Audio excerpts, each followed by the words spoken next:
1, 2, 3. Nothing coming out of the mouth box. All right, we'll fix it.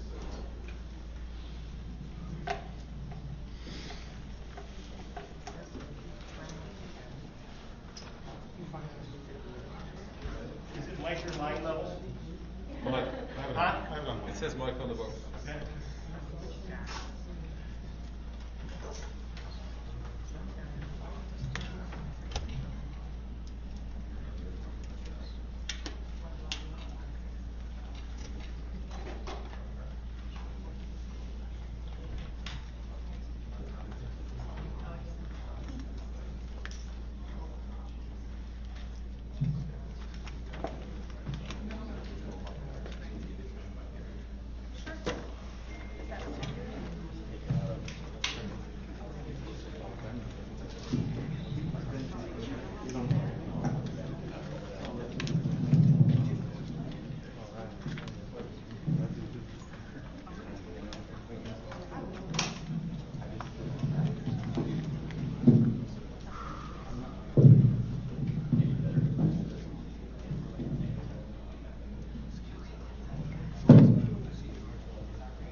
One, two, three, 4, 5. 1, 2. Anybody got anything coming in there? 1, 2. 1, 2. Anything into the box? 1, 2, 3. Just give a yell, guys. So what's not on? 1, 2, 1, 2, 2, 2, 2. That's a dead channel. 1, 2. He's coming through the speakers, just not the sound.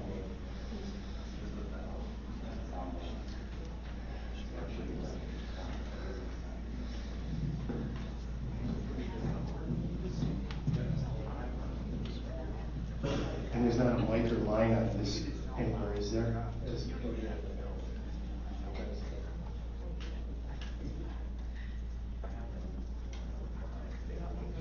No, it's not. Oh, anything there, guys, in the soundboard? 1, 2. Yeah? 1, 2, 3, that works? 1, 2, 3, 4, 5, 6. Everybody have sound out of the soundboard?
Good morning, everyone.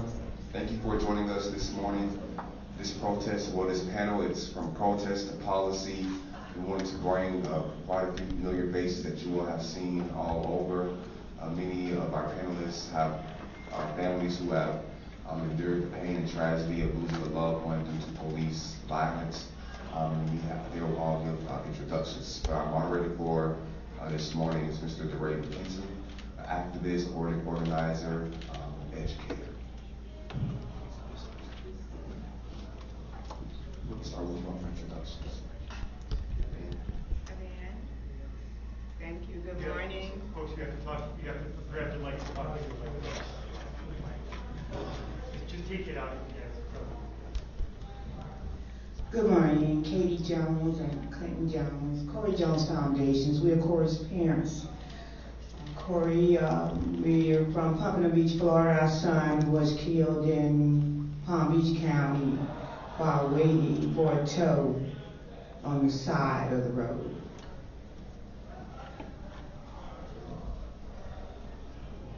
Sabrina Fulton with the Trayvon Martin Foundation. I bring you greetings from Florida. I'm here to stand in support of George Floyd's family. Good morning. My name is Gwen Carr. I'm the mother of Eric Garner from New York City. I'm here to stand in solidarity with the George Floyd family as well as all other families who haven't gotten justice as of yet. Thank you. Good morning. My name is Wanda Johnson. I'm the mother of Oscar Grant, who was killed January 1st, 2009 at the Fruitvale BART station. The movie Fruitvale Station was depicted of his life for 24 hours. I stand in solidarity with the George Floyd family and those who have lost their loved ones senselessly by way of the hands of police and community violence. Good morning, my name is Elisa Findley. I am the sister of Botham Jean, who was killed on September 6, 2018 in Dallas, Texas by Officer Amber Geiger. I'm here to stand in solidarity with the Floyd family on their 1-year anniversary of the murder of George Floyd. Thank you. Good morning, my name is Casey Fox. I'm a co-founder and chief of staff for Sisters of the Movement, which is a coalition of sisters who have lost their siblings to police violence. I'm here to represent all 16 of those sisters and stand in solidarity with the family of George Floyd and the other families who have lost loved ones to police terror. Good morning, everybody. My name is Katie Wright. I am the mother of Dante Wright, who was taken from us by Brooklyn Center Police Department on 4/11 of this year. I'm here to stand in solidarity with the George family and with the George Floyd family and everybody else who has lost their lives to police violence. My name is Maisha Tihel. I'm the founder of Check Your Privilege, where we educate white folks on how to heal their relationships with the systems of domination and mobilizing communities, as well as Brown Sister Speaks, where we give therapy stipends to Black and brown men, women, and children to have access to healing. I'm here in solidarity with Floyd Foundation and all the families who are victims of police brutality. Good morning, everybody. I'm Jerry McKesson, one of the co-founders of Campaign Zero, and somebody who was activated around the killing of Michael Brown in 2014. In some ways, this is a homecoming because I used to live in Minneapolis when the protests began, and back here. We're going to have a conversation, a thoughtful conversation about solutions and what next steps looks like. I'll ask the panelists that we can actually just pick up the mics, I think, as we go on this conversation. But I'll start by a little bit of framing, is that remember that the police killed more people in 2020 than every single year of data we have except for 2018, which is sort of wild. The problem is just being constant over time. When we think about the numbers at the end of last month, there were only 6 days where the police have not killed somebody in 2021. And over 400 killings have happened so far in 2021. So I say that as just a reminder that the work continues, and I am too interested in learning what the lessons are from so many people impacted. Now let's zoom out first, and I'll start. I'm going to start with Casey and Maisha to help us think through what have you learned over the past sort of 5 or 6 years about the landscape in activism. How has it changed? How have you seen things sort of move or not move? Within the last 5 years, I've personally seen the increase of online activists who have profited off of the death of families. I've seen online activists not show up for families. I've seen, and I've even held myself accountable for not showing up for families. I've seen an increase in police violence. It's just being filmed more and more and more. And I've also seen us not address, like in the activist space, the need for healing for families, the need for healing for all of us who experience the post-secondary trauma of watching the violence that we're exposed to.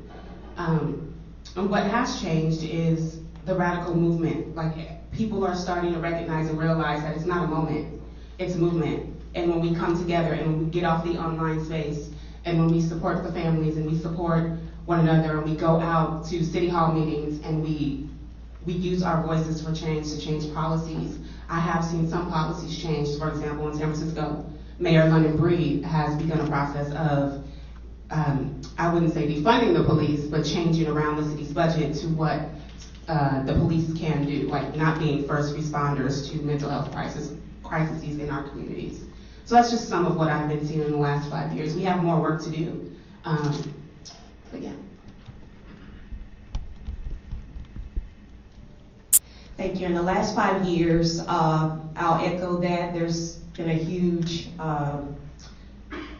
gross lack of authenticity amongst the movement, and that is something we're very vocal about and play no games about.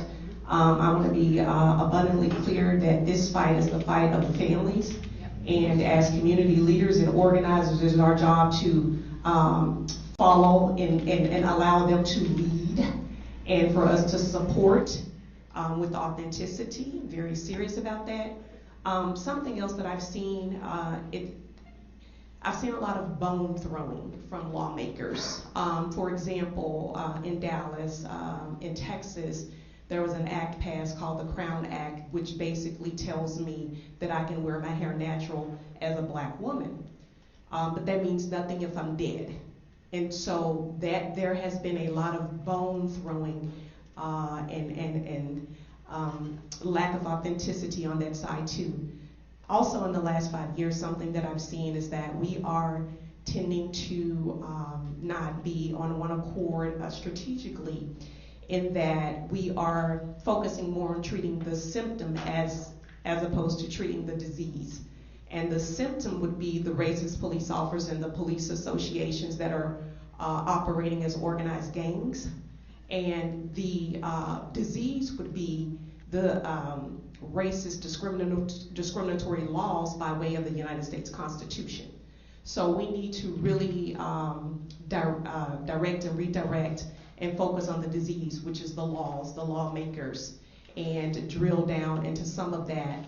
And then that way we will be able to minimize, hopefully minimize, once we are able to hold them accountable at a federal level, we'll be able to minimize some of the racist police officers that are killing us for fun.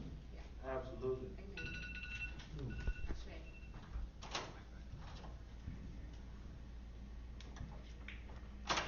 So I'd echo that and say, there have been in the past year 17 states that have passed laws restricting the use of force across the country, which is a good thing. There have been 5 states that have restricted no-knock raids in the United States, and that is unprecedented, but there is still much more work to do. Ms. Sabrina and Ms. Gwynn, can you help us? You've been in so many rooms with legislators since 2014, 2013, 2015. You've seen people tell you all types of things about what change is going to happen. Some people have followed through on those commitments, some people have not. How would you describe the role of legislators, following up the last comment that we really do need people to step up and really change the laws, to hold police accountable, to move money away from policing and invest it in alternatives? How would you describe sort of the role and responsibility of legislators, given that you've been in so many conversations with them over the years?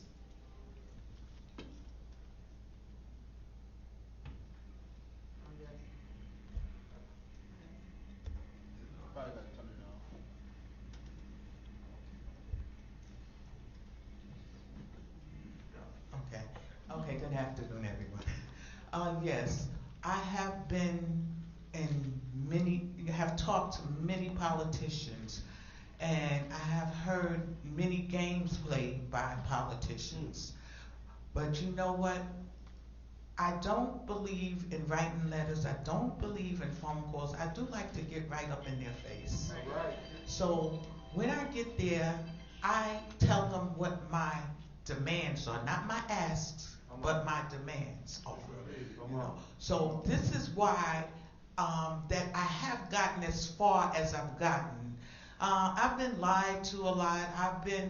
People talk out both sides of their face when you're in front of them. But I demand them. I asked them point blank, would you co-chair with me on a certain bill? Right. And some of them, they'll say, yeah, I'll do this. And then when it comes to them voting among themselves, I see that some of them who told me yes voted no. So now when I find out what the names are, I go do roll call. Come on. So I says, well, I see that you didn't stand with me on this bill. Could you tell me why? And while I'm in their face, they say, oh, I don't know. Okay, I'll change my vote. All right. But you got to stare them straight in the eye, because otherwise they'll give you the runaround. They'll tell you things you want to hear when you're up in their face. But see, that's why when they give me their card, I says, is this your personal cell number? I don't want to talk to anyone else but you when I call. And so I force them to give me their cell number so I can call them. Because see, they can call me when they get ready. So why can't I call you? So this is how in New York we first got the executive order for the special prosecutor with Andrew Cuomo. Because we kept asking to speak with him. The New York mothers, we kept asking to speak with him. He wouldn't have a sit down with us. So what we did, we went up to Albany with the makeshift coffins of our children and sat them in front of his door and said, what are you going to do about these bodies? And you won't talk to us. Immediately, we got to sit down with him. So sometimes we have to step out the box. We don't know what's going to happen. We didn't know when we did that whether they was going to try to arrest us or what. But I'm not new to being arrested, as y'all all know. Come on. So this was one of the things I did, and even by getting the Eric Garner anti-chokehold bill passed, I fought for 6 years for that. Right. 6 years before I got it passed, and in the middle of the night, I kid you not, it was about 2 o'clock in the morning, I got a call from the speaker saying, could you be down at City Hall tomorrow because we're going to pass the Eric Garner anti-chokehold bill. I said, I'll be there. Right. So, different things. I was on the 50A, which is for transparency and accountability for the police officers in New York. But it wasn't easy. We, the mothers and myself and the families in New York, we fought hard to get this. So sometimes I fight behind the scene as well as in front of the scene. Right. When the cameras go out, I don't stop fighting. I keep fighting.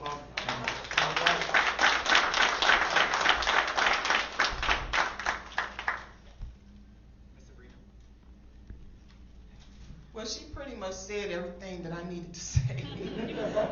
But I want to say, all too often, we know that our politicians put profit over people. They don't understand the passion that we have, you know. And you don't have to actually lose a child in order for you to have that passion. Let me just say that publicly. All right. You have that's right. We need allies. We need people to support us and lift us up when we falling down. And when you all falling down, we need to lift y'all up. But I want to just say that it is, you know, you all know that it's two faces. People have two faces. The face they show you and the face when they behind closed doors. And so a lot of times we don't get things passed because people say one thing and they do something else. Right now, we currently are fighting a situation in Miami about Formula One racing. I know that's not what we're here for, but it's about, again, putting profit over people. You have politicians that do that, and you need to pay attention to who those people are so you don't continue to vote them back in. Pay close attention to the way they're voting and what they're voting for, because everybody that said that they support you don't really support you. Amen. You know, and we know that. We know that as families. And I want to thank the young lady with Sister for saying that, you know, the leaders need to stand behind the families and not the families stand behind the leaders, because, you know, that's definitely a plus. One of the things I want to say before I pass the mic is that a lot of these laws that's on the books are laws that need to be in compliance. They need to be enforced. And that's one of the issues with these laws. There's too many gray areas where this police officer is using the same law, like stand your ground for this reason, and another officer is using it for another reason. But I don't see, and we don't understand the reason why a person should be arrested is dead. We don't understand that. We don't get it. We can't get it. Amen. We can't understand why somebody is being shot in their back. I mean, how in the world could you be a threat if you being shot in your back? You running away. You afraid. You know, and it's common sense. This is not something somebody had to tell us. We saw it. We believe it. And don't believe everything you hear people say. Look for yourself and do a little research and you'll see what's going on. But I want y'all to be encouraged. Amen. All right. All right. I will say, just to provide context, remember there are 20 states that have police officer bill of rights, state level laws that protect the police. There were 21 until Maryland just repealed theirs. It was the first state to ever have a police bill of rights, and they just repealed it this past session, which was great. And then the bill that Ms. Carr spoke about, the chokehold bill, was really big because people often would say that the NYPD banned chokeholds in 1993, and that is true. But the thing about the ban that people don't understand is that there are two types of neck restraints. A chokehold is your airway. It's like your Adam's apple. A stranglehold, or also called a carotid restraint. A stranglehold or carotid restraint is the muscles around your neck. And what a lot of cities would do that is tricky is that they would ban one thing and not the other. They would ban one thing and not the other. So police would kill people and they'd be like, well, I didn't do this, I did another thing. And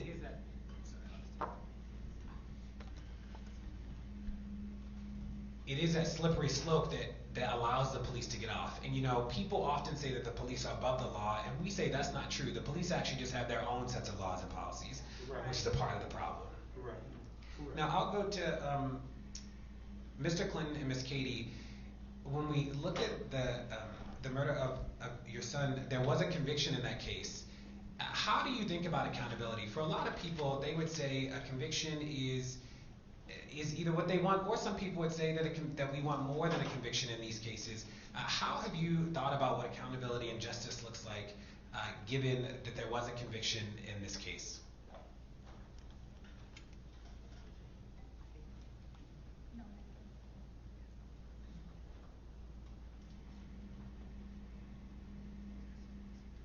Good evening. Hello.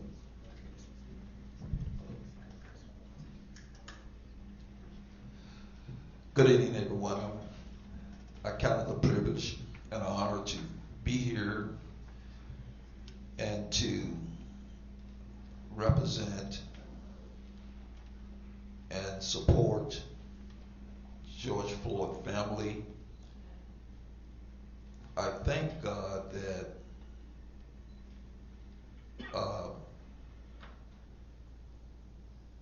He has given us this platform to say something about what all is going on in the black community. And I'm happy that we got a conviction. And because of that, it had put us in this situation. And I would like to encourage everyone to, as blacks, to watch your surroundings. In these days, we need technology. We need a cell phone, not just one cell phone. Maybe we need 4 or 5 as being black. But because of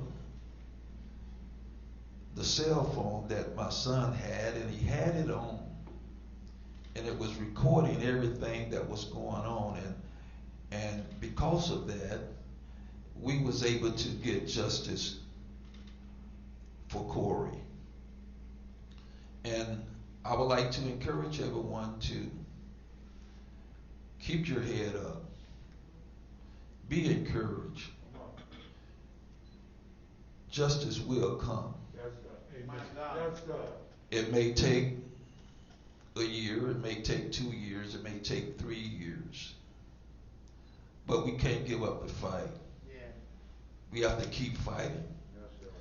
And I thank God for all of the support that you have given our family.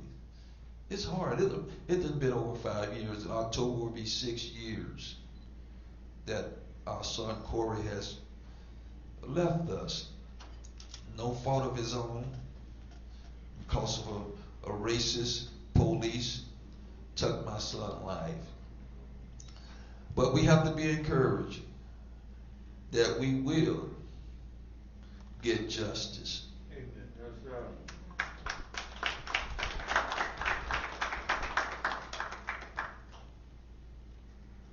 I know you asked, was the conviction enough? No. It is the start, but it didn't stop the modern day lynching.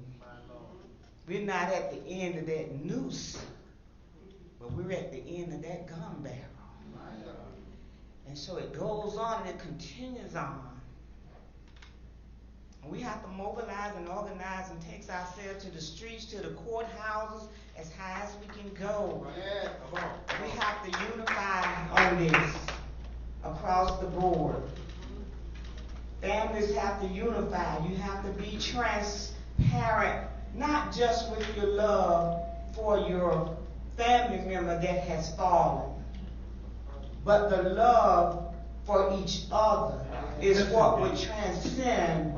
That's your legacy, to keep the movement strong, to keep it going. We must keep it going. Be transparent. This is not a competition about your love for your family members. It is all about them. If you can keep that focus, you can channel your energy behind each other. There is so much I can see that's happening in the city of Minneapolis. I thank God for these wonderful women and men on the stage with that move. If the little pot fires here and there could just get behind this one fire and keep it lit. Keep the fires burning so you can keep their dream and legacy alive.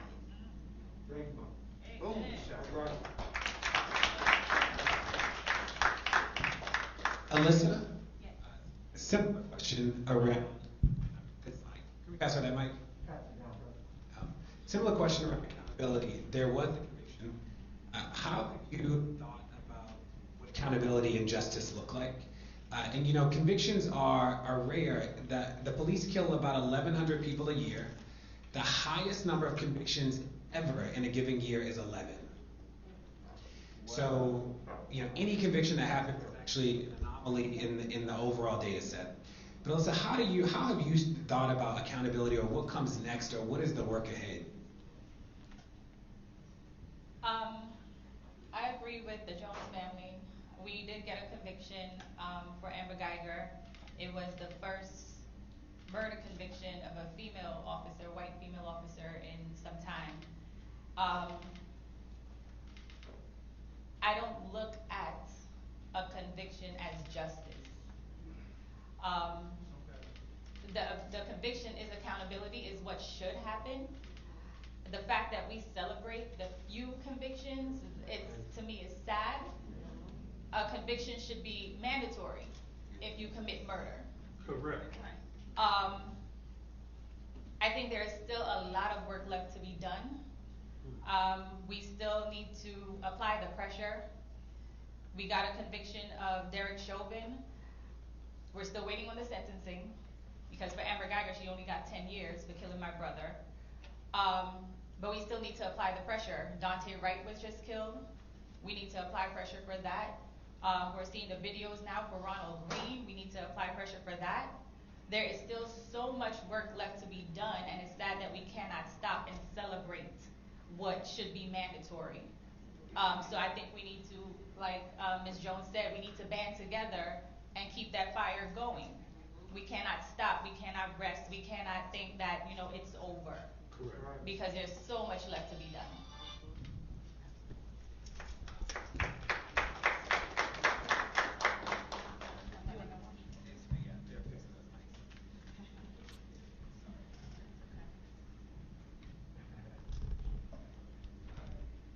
We'll get the mics fixed in a second.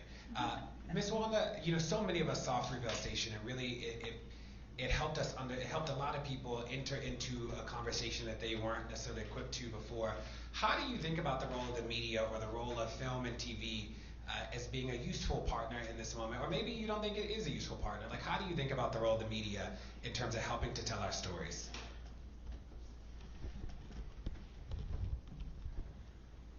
Thank you for that question.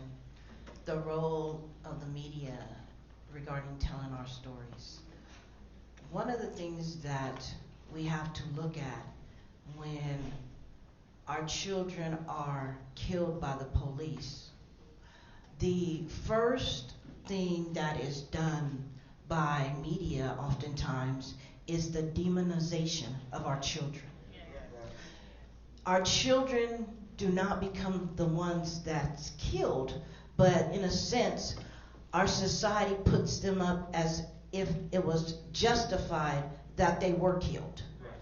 And so when I think about the media, I always tell people to don't take it at face value.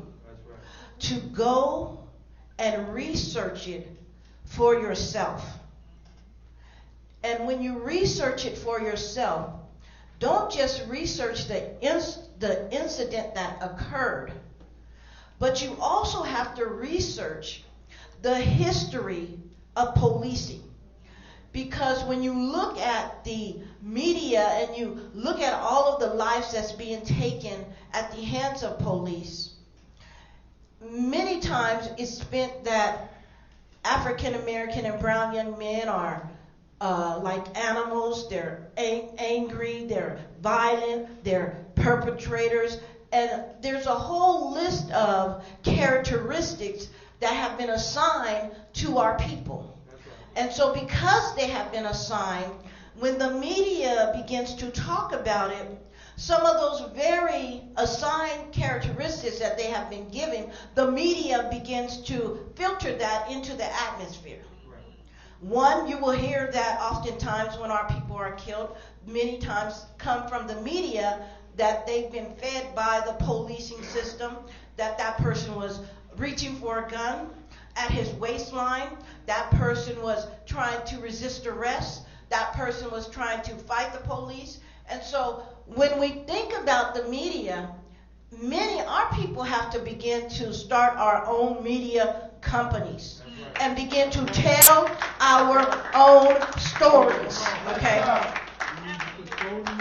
We have to begin to, like my brother just said, control that narrative, because oftentimes the narrative that we are told is in fact not what happened.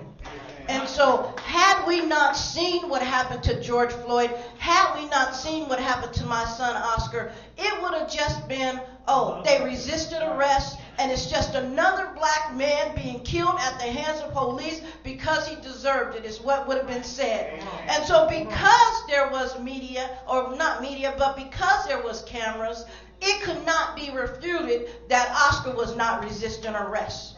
You know, it was there. He was laying on the platform. It could not be refuted that George Floyd was not resisting arrest. He was not resisting arrest. He was there, and someone had his knee on his neck, sort of the same way that that officer first had his knee on Oscar's neck. And so when we look at that, instead of having media tell us what happened, we got to begin to tell media what happened. And so as I close, I just again want to make sure that we look at the history of policing and understand that the police are doing exactly what they've been trained and hired to do.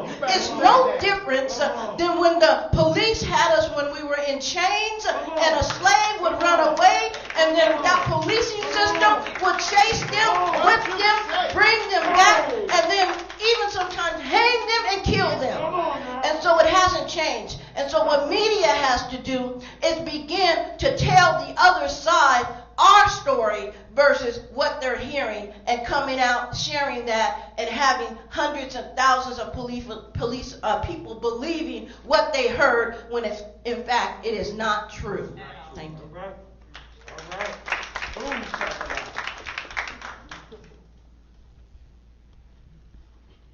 You know, it is so interesting. Most of the narratives that we know in the media are either stretches or just straight out false. You know, this past year was the first year that black people are more afraid of being killed by a police officer than being victims of community violence. We had not anticipated that would be the case, which is sort of wild. And you hear people say that policing is really hard, it's really dangerous. The #1 killer of the police last year was COVID, it was not community. And every year before that is actually death by suicide, it is not community members. So we always sort of push people to think deeper about how they think about what the problems are. Now, I wanted to, before we do a lightning round at the end, Ms. Aubrey, I wanted to ask you, how can people show up for you? What is, you know, we've heard people say that we should support the families, that organizers should stand with families. What does that look like? Like, what is your advice to people who hear this panel, they hear you, they want to support, and they're like, well, what does support look like? How do we show up?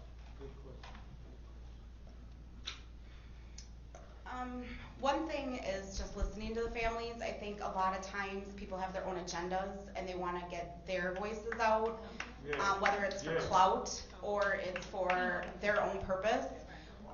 Not once have I had somebody come up to me and say, hey, Mrs. Wright, what do you want from us? Secondly, it's being there when we need them at our hardest times, when the cameras aren't there. When we're sitting at home crying and mourning our child after we're, you know, all alone. When it only seems like people are around us and want to support us when there's a camera in our face.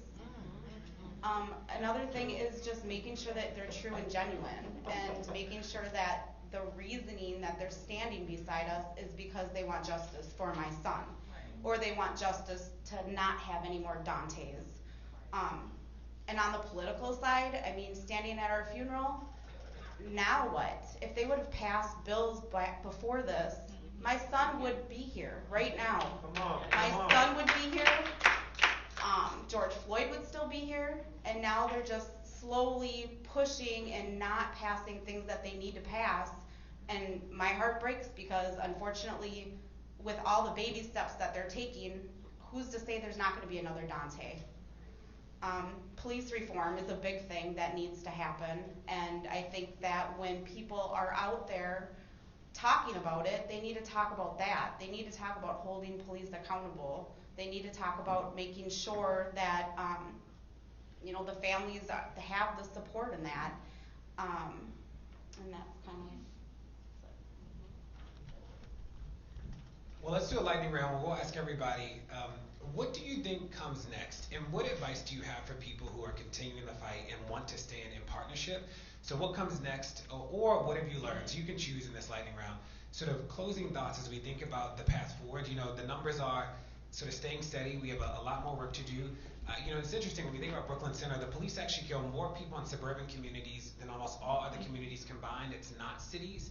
People think it's cities, but cities is actually the only place in the country where it's getting better over time. Mindful that Brooklyn Center is not a city.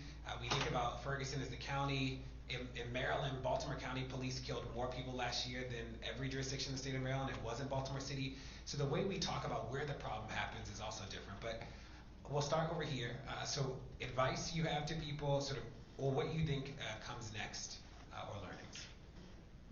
I think if you're a person like myself who has a platform, I think it's time. My advice would be to step back and get behind these families and use your platforms to allow their voices to be heard, to tell their stories, to ask what they need, to let them show up and speak the narrative, and not me myself speak the narrative for Dante's story, because I don't know Dante's story 100%. Another thing I would love to see is a focus on how we, again, I come from a healing space, a healing background. How do we heal from this, right? What does it look like to have peer support groups for families, peer support groups for the community? Because every time we look at these videos on Facebook, like, we are exposing ourselves to a level of trauma that we continue to keep seeing, that we need to continue to work through and work on and support each other in this work. And I'd also love to, you know, where do we go from here? Holding the police accountable, defunding the police, taking some of that police budget and putting it into our communities and giving our communities the power to work in partnership and or let the police know what we need, because we know what we need. They keep creating the stories, they keep writing the narratives, and I think it's time for the power to go back to the people and the people to tell the community and to tell the police what we need. I think people need to stand up before this happens to them. I think a lot of people want to talk and be in it when it happens. If it hasn't happened to you yet, your voices need to be heard. You need to be there front and center, because the pain that I feel, that many of the families feel, we don't want that to happen to anybody else. And in order to stop that, everybody has to say something. Everybody has to be active. Not just because you're in this life. This is not a life that I chose to be in. The police brought me into this life. So in order to change that, everybody has to say something and stand up. Exactly what Katie just said. We need to be on the opposite side of the hashtag. And so we're pushing for federal legislation for preventative measures. If other organizations, I served some time in the military, we didn't have these types of issues, we're still carrying guns because it's the mindsets, the discriminatory mindset. Just as we're weeding and seeding out the racist cops, we gotta weed and seed out the racist politicians. Come on. And so those two things go hand in hand, they're synonymous of each other. And it's time out for them using us for tokens and political ploys. And so that is the piece that we are focusing on. And if I had to give everyone one call to action, they counted on us not learning how to read and write for 400 years. We need to be reading and writing. That was one of the things that they didn't want us to do, because there's power in that. Stop blindly voting for somebody. Stop blindly just checking a box that was checked the year before and the year before because your grandmama and her mama told you to check that box and do this. Read for yourself, understand who these people are that you are putting in positions of power to make decisions on whether or not you live or die.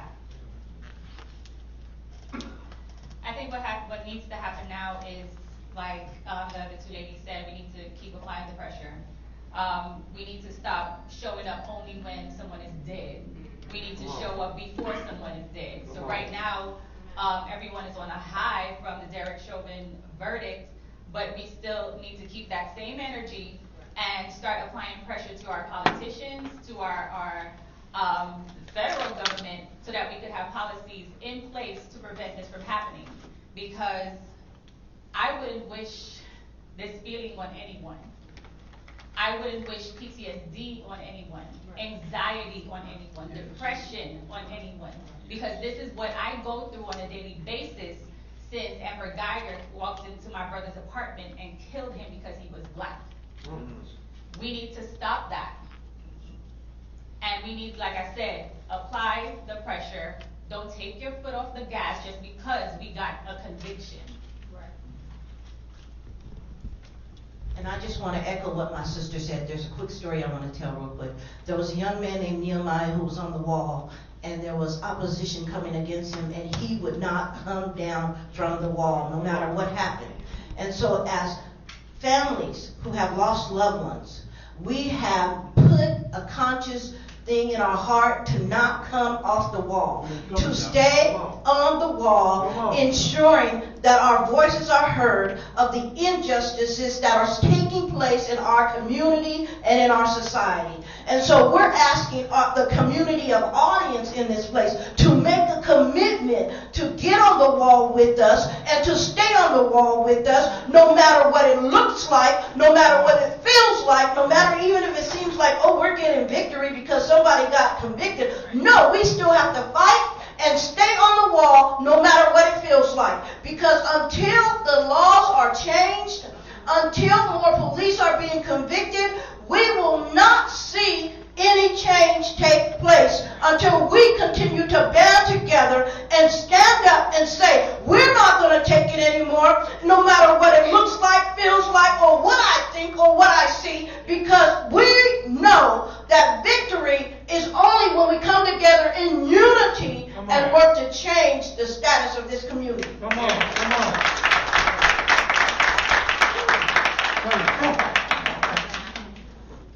Good afternoon. You see, we got power on this stage.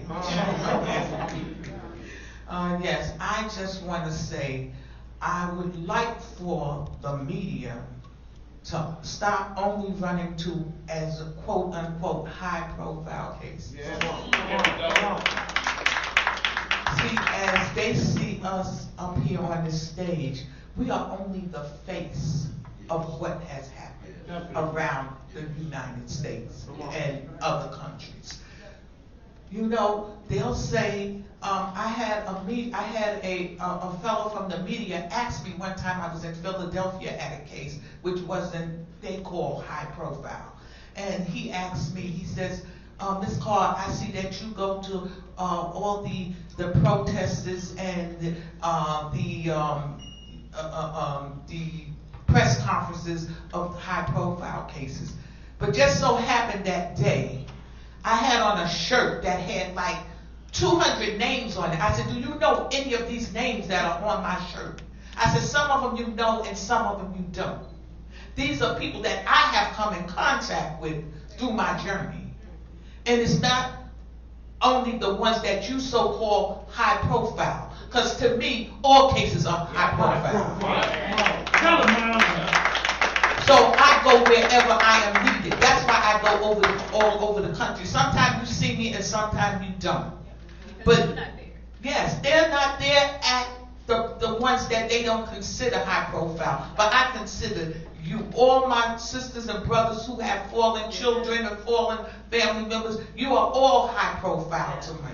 And I want the country to start treating all these cases as high profile and not just another news story. Because we all matter and say all their names.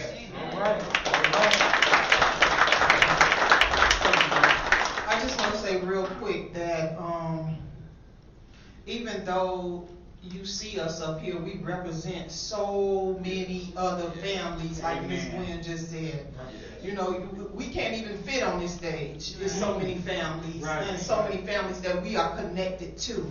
You know, continue to support them. Don't just support them when it just happened. Continue to support them. Continue to lift them up. And some things that community activists can do, they can, number one, continue. Don't stop. Don't stop. It's hard. It's rough. But don't stop. A lot of people talk way too much for me. They talk a lot. But guess what? The action is what's important. If you want to be a community activist, then you need to act. We need some action. You know, just talking the talk and being a good speaker is one thing. And posting on your social media, that's one thing. But the real work is in your actions and what you do, not necessarily what you say. Continue to be the light. Continue to shine your light. Continue to stand tall. We are people of never giving up.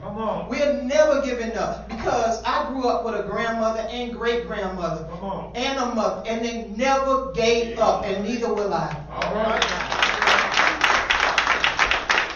I'd like to say something concerning that too. Is this probably be like a little off with what I want to say? Amen. This is on my heart. I would like to say that we need to continue to support one another, and it's been 5 years, and I'm still dealing with that. And all of y'all up here, that we have something in common, and all of us has been through the same thing, and I see all of y'all as therapists. When I say that, I would like to, when I need help, I need to talk to somebody. Somebody that's been through with what I'm going through with, I need to talk to you. I don't need to go to a therapy and sit down in a chair and you try to, help me work on my situation. I need somebody that has been through what I went through with. I can call you sometime and say, brother, I need some help. Sister, I'm going through something. I need something. I need you to talk to me, to help me through this situation. And with what makes me angry, someone said that so many people are making money off of my son's death. And no one called me and said that they want to donate to the foundation. And you don't really understand, what caused us to be here today, and who, paid for this for us to be here. It takes money for us to be here. And I need the support from those that say that they love us, say that they want to help us. But we need that support, and we need y'all to stop stealing from our jobs.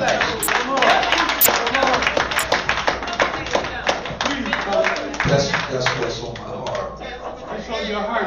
You say it, bro. You say it. And I'm here for you, brother. I'm here for you anytime. Yes.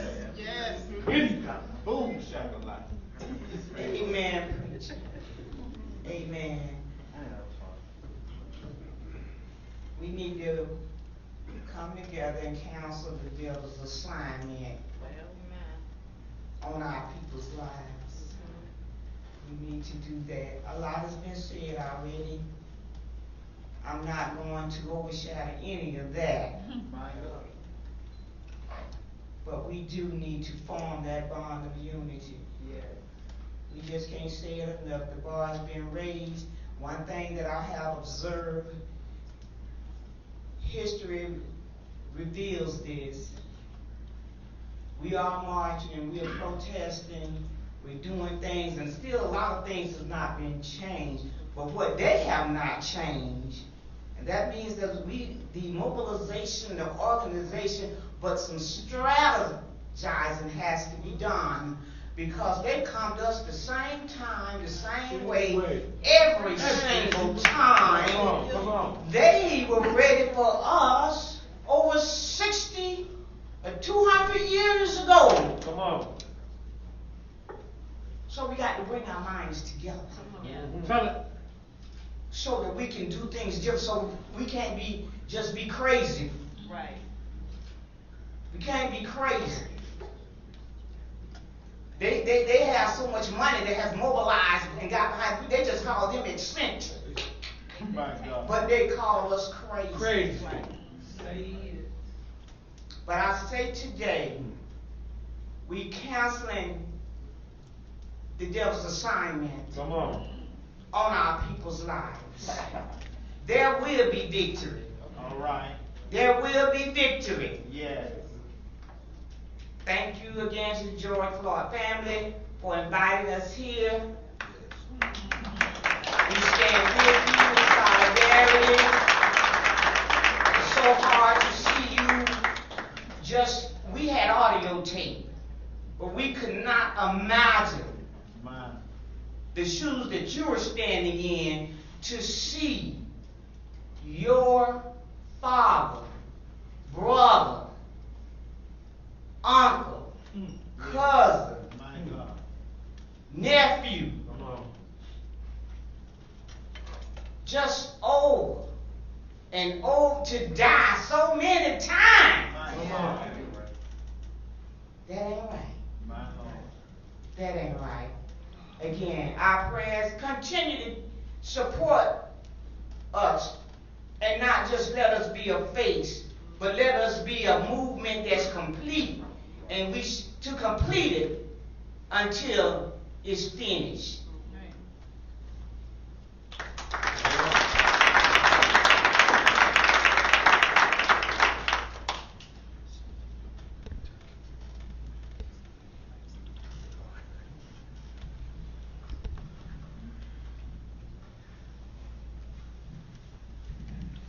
So thank you all for being here. We'll have Ben Crump lead us out of here, but this was an important panel. Thank all the panelists for being here today.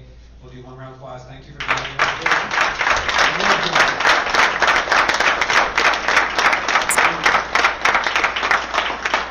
When we say in organizing, is this reminder that one is the biggest number. Sometimes people are like, we need something that changes 1,000 to that. One is the biggest number when it's your sister, your brother, your cousin. One is a big number. Amen. So change happens, sometimes big and small, but all of it matters in the grand scheme. So I'll give it to Ben Crump to close this out. Again, thank you for being here. Honored to be here with the panelists, and thank you for your words.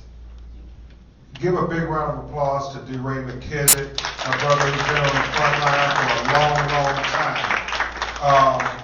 Want to acknowledge my man Jacob Blake Sr., his son Jacob Blake Jr. was shot and paralyzed in Kenosha, Wisconsin. He always keep it real. Want to acknowledge the family of Alvin Cole, who also is from Wisconsin. And listen, I had a chance to have breakfast with him this morning. Thank you all for coming on your own dime to be here with George Floyd's family. Where's Bianca at? All right, and Bianca, the aunt of Breonna Taylor, who literally, before the lawyers got involved, she was out there every day in front of the police department saying Black women lives matter. So thank you, Bianca.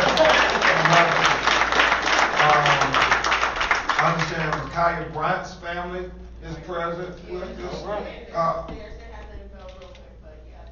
Okay, well, let's acknowledge them as well.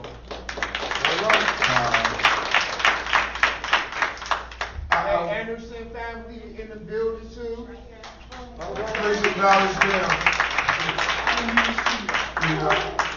It's so profound. DeRay and I look at Ryan Julison, who helped us tremendously with Trayvon Martin. Sabrina, DeRay and I was literally just having a moment since Trayvon and since Michael Brown. How many more families have been added to this fraternity that seems to be one of the quickest growing fraternities in the Black community? I mean, it's just heartbreaking. And then I always acknowledge Trayvon Martin's case and then the tragedy that raised the awareness level in America. I don't think we could have got a conviction in Botham Jones' case. I mean, that was, you talking about this Chauvin verdict, to have a white policewoman be convicted of first-degree murder. I don't know when we're ever going to see that again in America. And so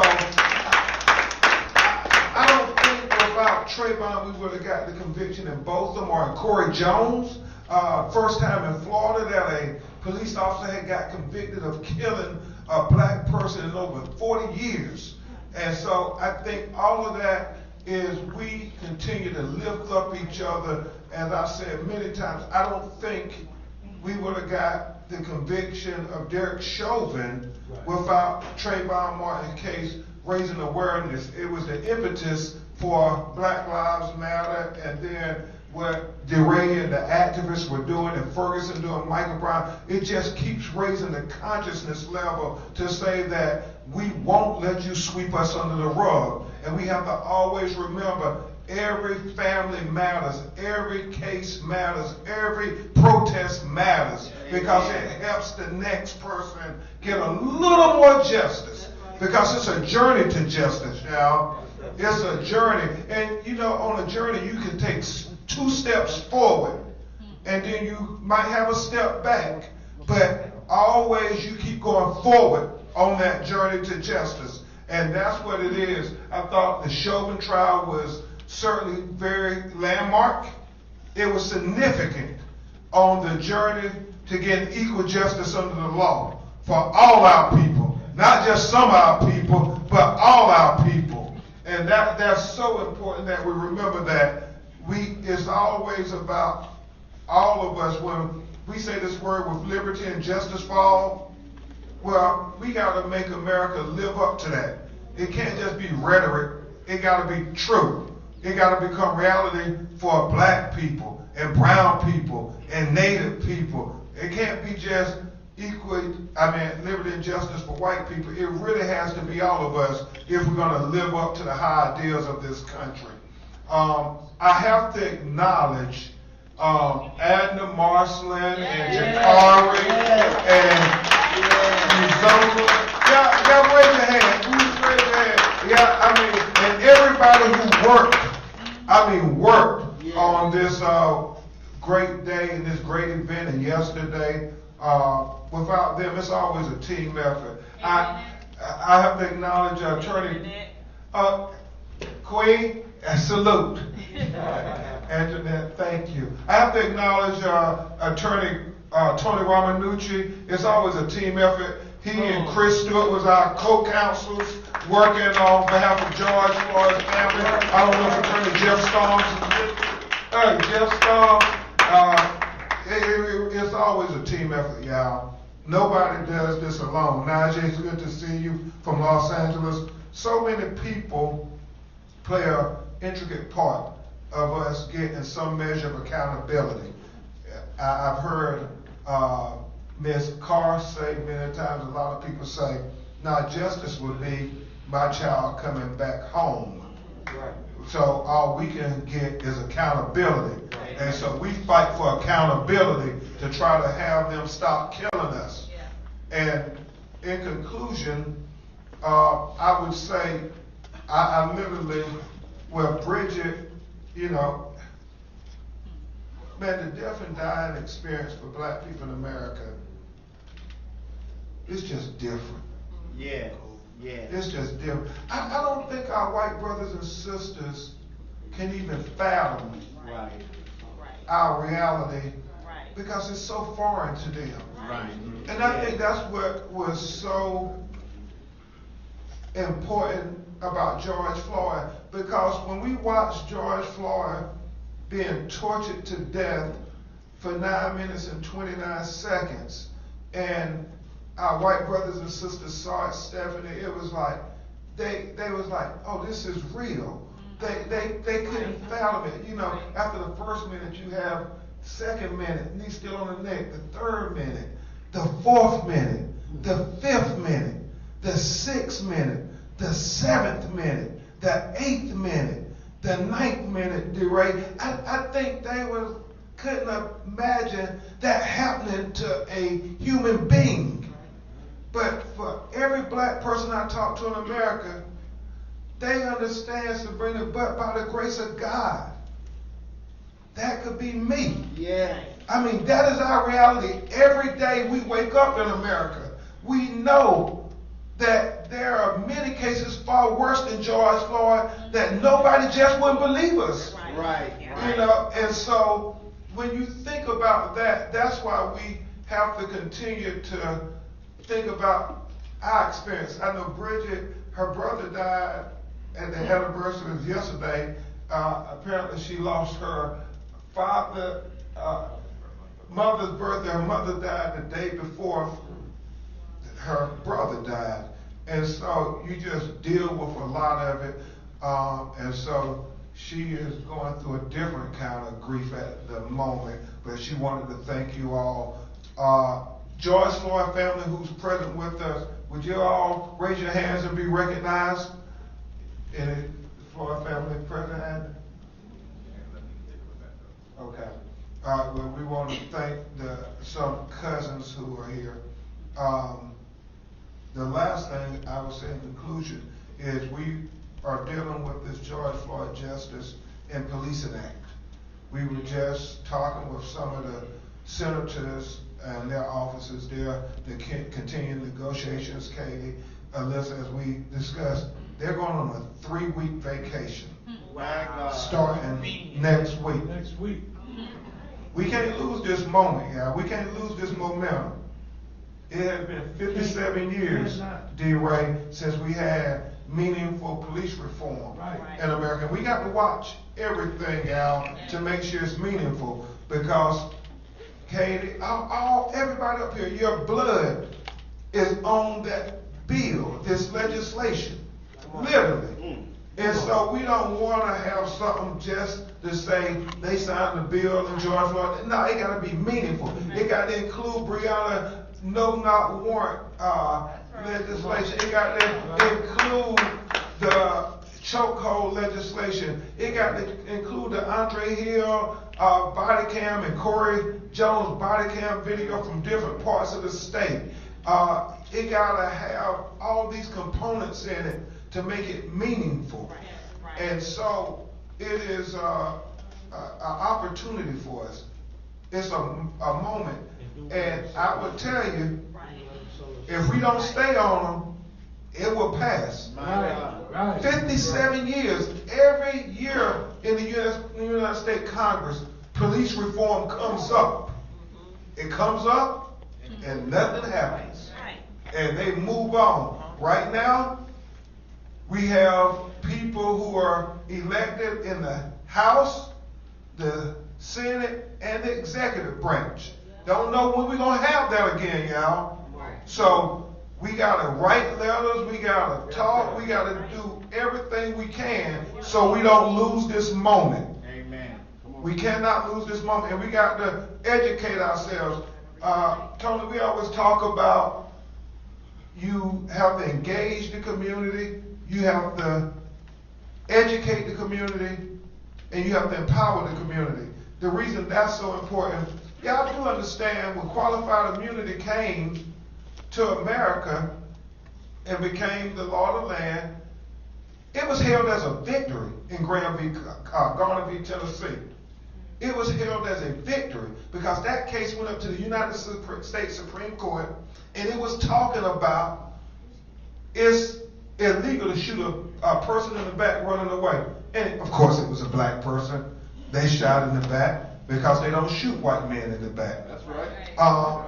But Garner v. Tennessee was about a black man running away. They shot him in the back. It went up to the Supreme Court, and the Supreme Court said it is illegal to shoot a person in the back if they're not posing a threat of harm or violence to you. And they said it was a big victory. But also in that Supreme Court ruling, they said except if the police feels that he is in fear or his life is threatened. And so what happened? Every police officer, every time they shot one of us, they said 3 little words. I was in fear. You know? And once they said that, the Supreme Court said, hey, you can't Monday morning quarterback the police. You weren't in his shoes. You weren't there.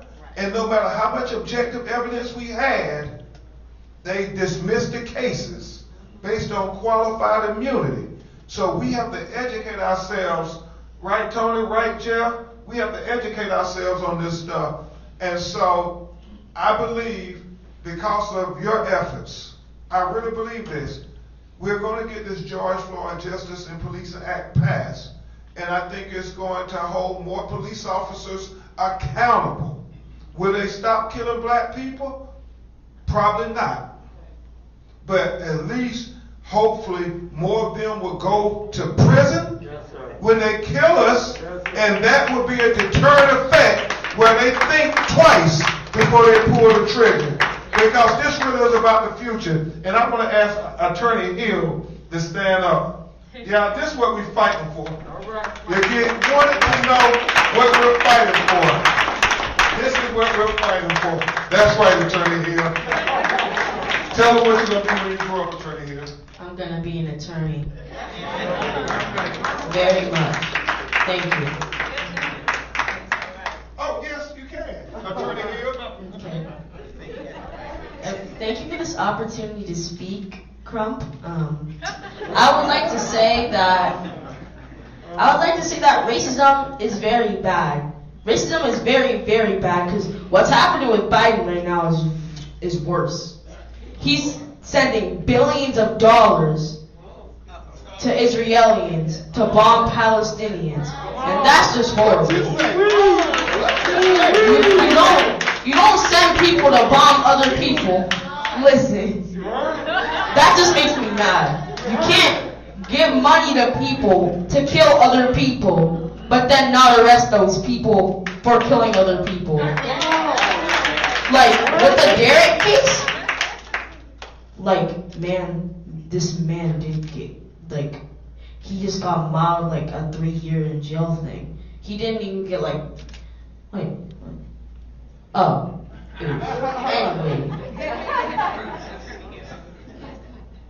Thank you all for this opportunity to speak. It was nice to see you all. And thanks to everybody who helped to set up this wonderful event. Thank you, Attorney Hill. A future Martin Luther King saying violence is never the answer. Y'all give it up for Attorney Hill. Thank you all. Thank you to the George Floyd Foundation and to all the conveners. Now to Mr. Jakari Harris, the Executive Director of the George Floyd Memorial Foundation. He's doing a great job. Thank you, Attorney Crump. Let's give it up for the panelists and our moderator.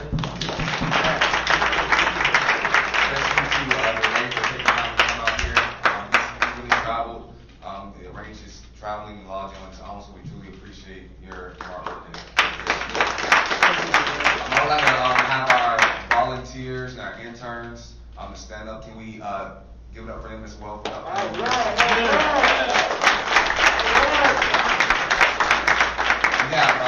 have 6 legacy interns, and I also would like to give a special thank you to Hannah Stitch. Hannah, one of our board members. She and her team helped coordinate the lunch that we're going to. As of right now, we'll be able to dismiss. We're going to let you all go downstairs. There's a bus outside of the hotel. We're going to take you to the Westin so we can have lunch. And then the bus will bring everyone back over here so we can have a 3 o'clock panel. Being Black and Brown in America. So we have some amazing panelists. And we have Ms. Adrienne Williams, Attorney Adrienne Williams, who's also the moderator of that panel. So we can begin going downstairs. Oh, I got one question. Yes. I'm going to say this business, probably be mad at me, but I got to tell the truth. He said I'm from Los Angeles, which I am, but the reason why I'm here is because Ben donated out of his own pocket so I could be here. You know, I can support the little student.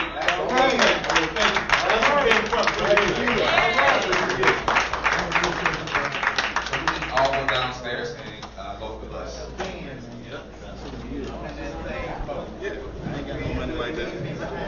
So you want to go outside?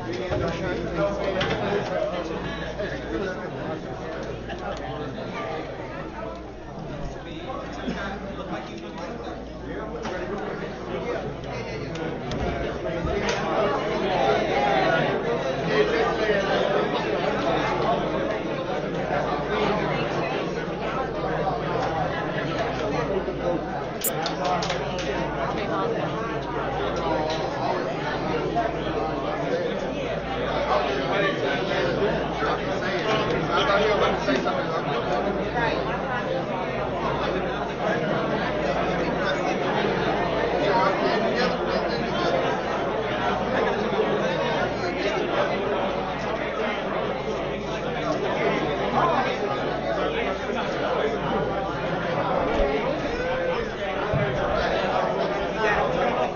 all kids are heading down to the bus and we can go for lunch. That'll be great.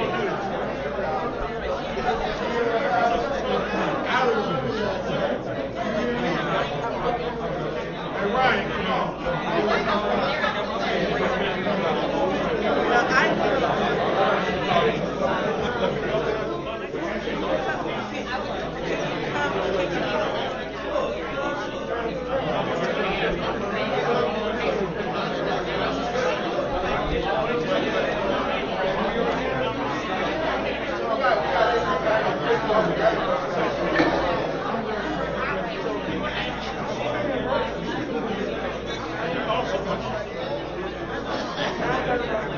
That's one of the reasons why we don't want to add no more heat.